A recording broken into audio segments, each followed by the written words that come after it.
that he will surrender his life to him. Kang realizes that consent from the sacrifice is essential for black magic, and despite being physically restrained, he knows he is not owned by Crimson. Crimson tells him that their conversation is over and that Kang must declare now that he will surrender his life. Kang, fearing for his life, thinks of a way out and requests to see Misa one last time before he dies. Crimson asks why he seeks her, and Kang replies that he is her lover. Crimson, skeptical, reminds him that Cole is Misa's lover. Kang, responding honestly, admits that Cole is her ex-boyfriend. Crimson demands proof that Kang is truly her lover. Kang, without hesitation, suggests that Crimson smell his body to confirm Misa's scent. Crimson, after smelling it, acknowledges that the scent is unmistakably Misa's, confirming that they must have been lovers. Crimson, thinking that if Misa disappears, both Gary and Cole will become suspicious, begins to plot. Kang, internally relieved, is impressed by how Crimson is so frighteningly clever. Crimson then asks if Kang has any other wishes. Kang, seizing the opportunity, requests to be freed until he can meet Misa, and afterward, he promises to declare that he will surrender his life. Crimson agrees to the deal and the Gnoll laughs menacingly. Suddenly, Kang senses overwhelming dark energy, his body racked with pain,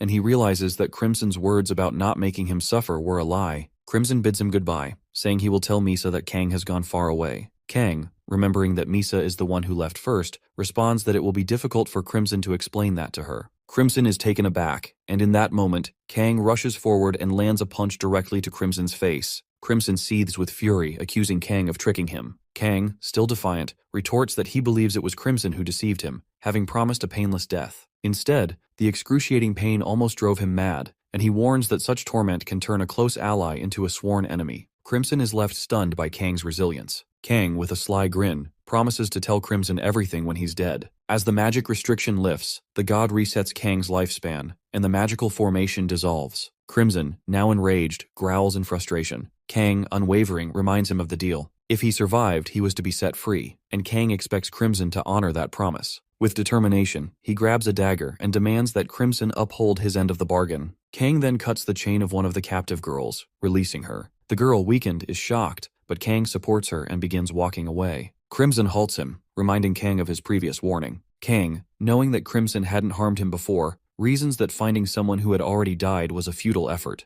In a fit of rage, Crimson declares that as long as Kang releases the lifespan he's been granted, the promise no longer holds. Crimson releases his demonic energy and uses magic to grab hold of Kang's legs. Kang, slightly concerned, braces himself. Crimson expresses his disappointment, telling Kang that it would be wise to give up on his hope for a painless death. Kang, however, smiles, unfazed, and replies that it's far too early to give up. Crimson scoffs at Kang's confidence, but then, without warning, blood spills from Crimson's mouth. The chief's strength begins to wane. Kang observes the shift, realizing that ever since he struck Crimson with dark magic, the chief's powers had been weakening. Crimson, now desperate, demands to know who Kang really is. Kang, with a defiant smirk, responds that he is an outsider's apostle. As Crimson nears death, Kang feels a rush of anticipation. He sees this as his chance to acquire experience points by finishing off the level 16 chief. He plans to escape once and for all. He bids Crimson farewell, but the Gnoll, now manifesting in Crimson's body, curses Kang, vowing revenge for destroying his dream. Crimson charges toward Kang in a final attempt to kill him, slashing at Kang's chest with his sharp, brittle nails. Crimson sneers, claiming that this power is not swordsmanship, but a special ability he's kept hidden for hunting fairies. Despite the injury, Kang calmly states that it's unfortunate, but not fatal. To the Gnoll's shock, Kang's wounds rapidly heal. Kang, unfazed, explains that this was a close call.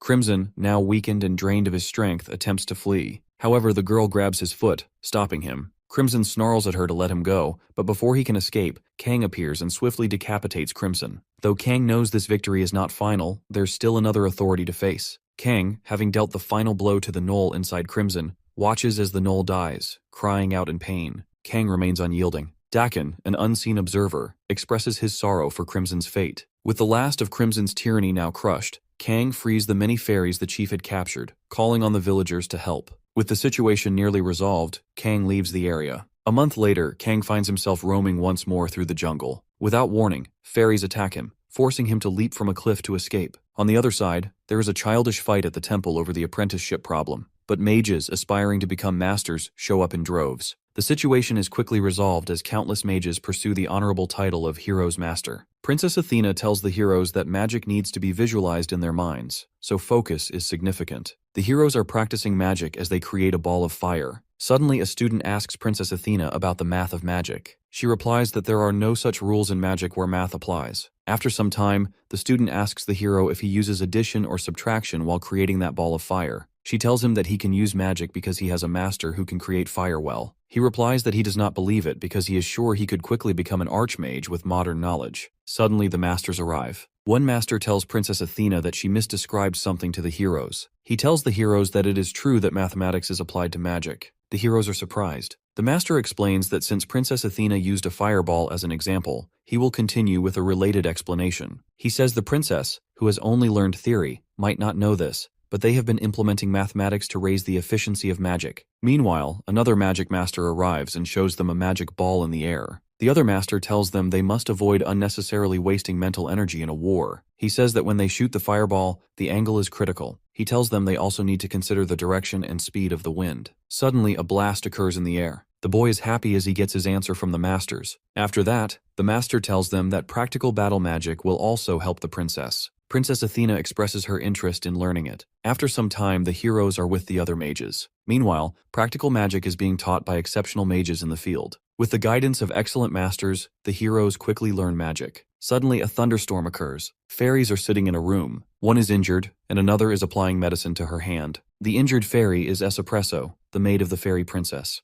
Her fellow apologizes, saying the only thing she can do for her is dull the pain with medicine. On the other hand, a miracle from a saintess could make her recover, but there is no way that either of the only two saintesses in the world would present a miracle to a mere fairy who is not even anything special, like royalty. Her fellow prepares to leave and tells her they will capture that human, so she should rest easy. Espresso thinks this might be the act of Chief Crimson, but the villagers who just stood by could also be accomplices. She cries and thinks that when she returns to the kingdom, she needs to report this village first. Suddenly, someone knocks on the door. Another fairy is standing outside the room. Espresso tells her to come in. She enters and tells her that the village mercenaries lost him. Espresso is slightly angry and tells her they do not have to care about the human problem. She replies that the man saved them from the evil chief. They are talking about Kang Han-soo. Espresso becomes angry and tells her that he has a princess's dagger and that he is tricking them. She says humans are beasts they cannot trust. The girl again tells Espresso in a hoarse voice that it is still true he saved them. Espresso replies that is why she is keeping her mouth shut,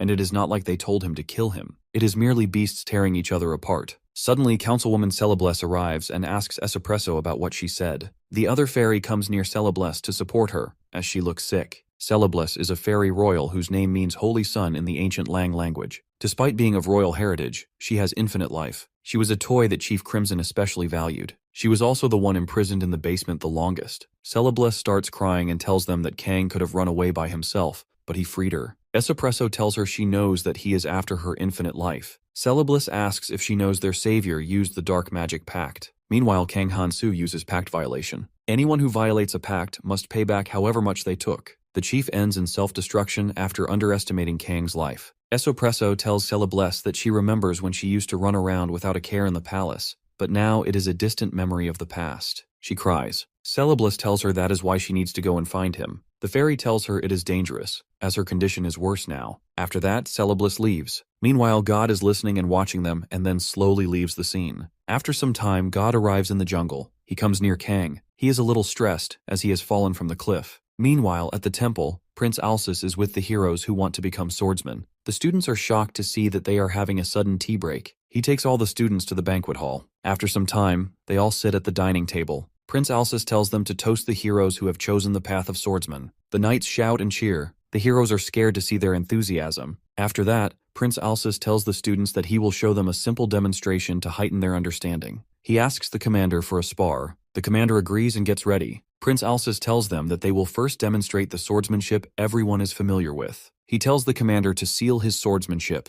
After that, they start a duel. Prince Alsus attacks the commander while he is stepping back. Prince Alsus attacks swiftly, and the heroes are impressed to see them. Prince Alsus appreciates the commander for his sword dance. After that, Prince Alsus says he will now show them the authentic swordsmanship everyone will learn. Some energy is released from Prince Alsus's sword. The commander's sword also releases energy. They both prepare for the duel again. They begin their second duel, and the light from their energy is intense as it collides in one strike. The commander's sword breaks, and he is defeated. Prince Alsus appreciates the commander for his skills. Meanwhile, the heroes are curious about what just happened. Prince Alsus tells them that the power to cut through every defense of the opponent in one strike is called swordsmanship. He tells them to forget about the Demon King because they cannot even defeat the ironclad cavalry within imitations of slashes.